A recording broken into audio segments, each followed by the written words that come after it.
Hello guys, welcome to my channel English with Sunita ma'am, and today we will discuss about the future indefinite tense. In the last all the video we have taught about the present tense and the past tense. Hope you all understand all the matter. So don't waste the time and come on the point. Okay, let's start. Future indefinite tense, it means चाहे तो आप इसे future simple भी बोल सकते हैं, जैसा कि हमने प्रेजेंट सिंपल पढ़ा है, या फिर जिसे इंडेफिनेट बोलते हैं, फिर पास्ट इंडेफिनेट पढ़ा है, उसी तरह से हमें फ्यूचर इंडेफिनेट पढ़ेंगे. First of all discussion about the structure. अगर आपको इसके स्ट्रक्चर के बारे में पता है तो आप इजली से अकॉर्डिंग टू स्ट्रक्चर आप क्वेश्चन को या फिर उसको एक्सरसाइज जो भी आप करते हो उसको आप क्लियर कर सकते हो. ओके, फर्स्ट ऑफ ऑल हम देखते हैं कि subject plus will shell plus verb की फर्स्ट फॉर्म के साथ आईएनजी, और आप बाकी जो अदर बचता है वो हम आगे राइट कर देंगे. तो आप सबको पता है जैसे स्ट्रक्चर में अगर हम अफर्मेटिव सेंटेंस मैंने यहाँ पे लिखा नहीं है, जैसे अफर्मेटिव सेंटेंस होता है वो स्टार्टिंग से उसके सब्जेक्ट से उसके हम स्टार्टिंग करते हैं. फिर जो फ्यूचर इंडेफिनिट टेंस है उसमें हम हमारी हेल्पिंग वर्ब होती है will and shall. After that verb की फर्स्ट फॉर्म और बाकी का अदर बचता है उसके आगे हम राइट कर देते हैं. फिर अगर हम नेगेटिव सेंटेंस है तो हम विल शैल प्लस नोट हो जाएगा, और अगर इंटेरोगेटिव सेंटेंस है तो मतलब जो हमारी हेल्पिंग वर्ब है उससे हम सेंटेंस को स्टार्ट कर देते हैं. तो हमारी हेल्पिंग वर्ब क्या है इसमें, विल एंड शैल. तो एक चीज़ आपको इसमें ये देखने की ज़रूरत है कि जैसे शैल और विल जिसमें हम आज तक फंसते ही आए हैं, जैसे हम शैल ऑलवेज किसके साथ यूज़ करते हैं, फर्स्ट पर्सन के साथ, और विल यूज़ करते हैं हम सेकंड एंड थर्ड पर्सन के साथ. लेकिन ये एक मानो तो ये मतलब बिल्कुल भी वो नहीं है, कंपल्सरी नहीं है कि हमें फर्स्ट पर्सन के साथ शैल यूज़ लेना है या फिर विल के साथ हमें सेकंड और फर्स्ट सेकंड और थर्ड पर्सन के साथ हमें विल ही यूज में लेना है.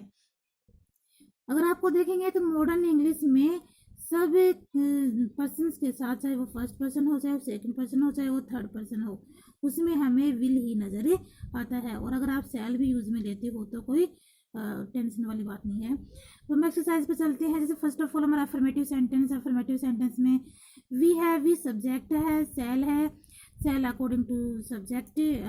अभी मैंने आपको शैल और विल की जो डाउट है वो मैंने क्लियर कर दी है.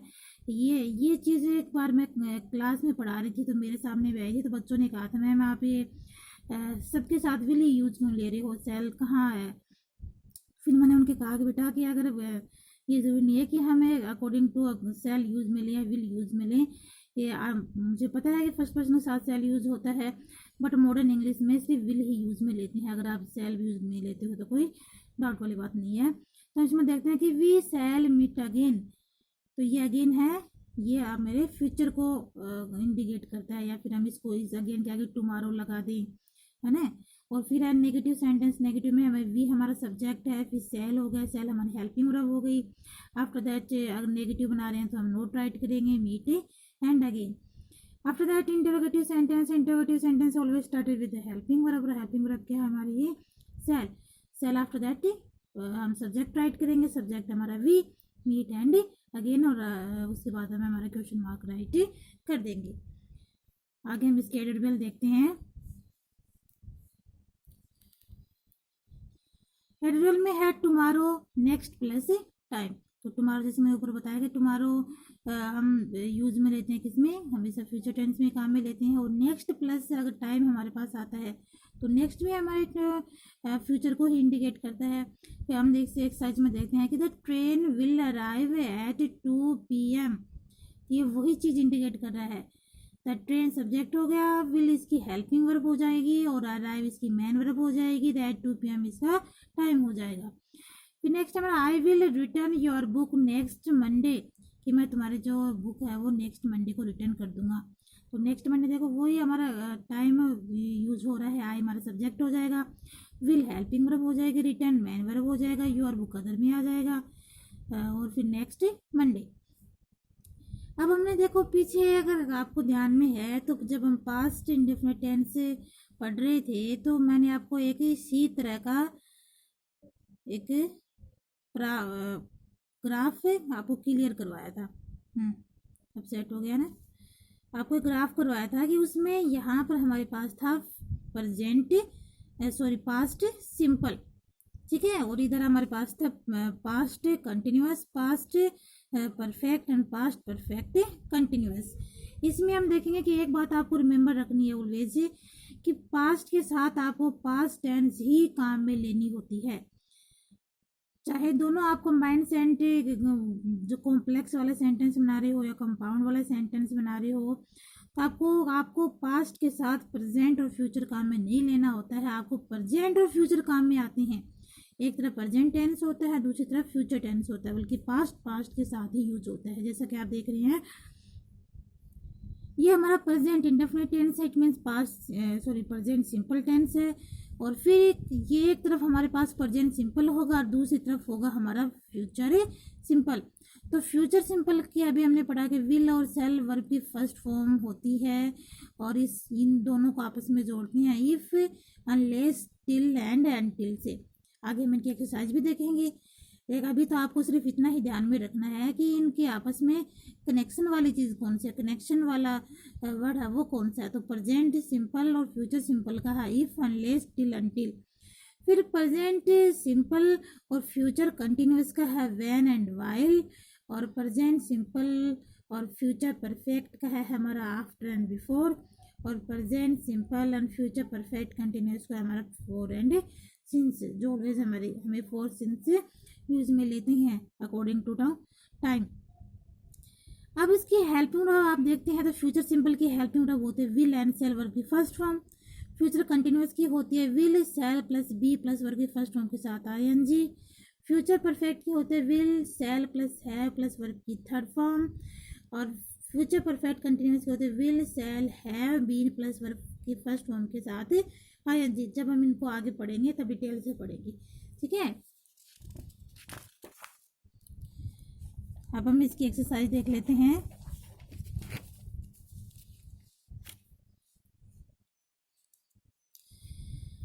अब हम एक्सरसाइज देखते हैं कि if she helps us we shall win all this. अब आप इसमें देखेंगे कि जो हमारे इफ, अभी हमें उस ग्राफ में देखा कि प्रेजेंट सिंपल और फ्यूचर सिंपल को हमने फर्स्ट ऑफ ऑल हमें रीड करना है। तो ये एस या यस हम यूज में ले रहे हैं, तो ये है इफ के साथ हमेशा प्रेजेंट सिंपल यूज में होगा और बाकी जो बच गया उसमें फ्यूचर सिंपल काम में होगा, ठीक है। नेक्स्ट है इफ यू वर्क हार्ड, यदि तुम कठिन परिश्रम करते, यू विल पास, तो तुम कठिन परिश्रम करते हो तो तुम पास हो जाओगे। तो ये देखो ये कंडीशनल वाले सेंटेंस होते हैं। अब आगे हम इनको पूरी डिटेल के साथ पढ़ेंगे। ये हमारे कोर्स में, हर कोर्स में होते हैं, कंपटीशन एग्जाम में भी आते हैं ये, और बहुत इंपॉर्टेंट है, इसलिए हम इनको डिटेल में पढ़ेंगे आगे। अभी हम थोड़ा सा देख लेते हैं इनको। फिर है I will wait there unless you come back. I will wait there, मैं यहाँ पे तुम्हारा इंतजार करूंगा जब तक कि तुम वापस नहीं आ जाते।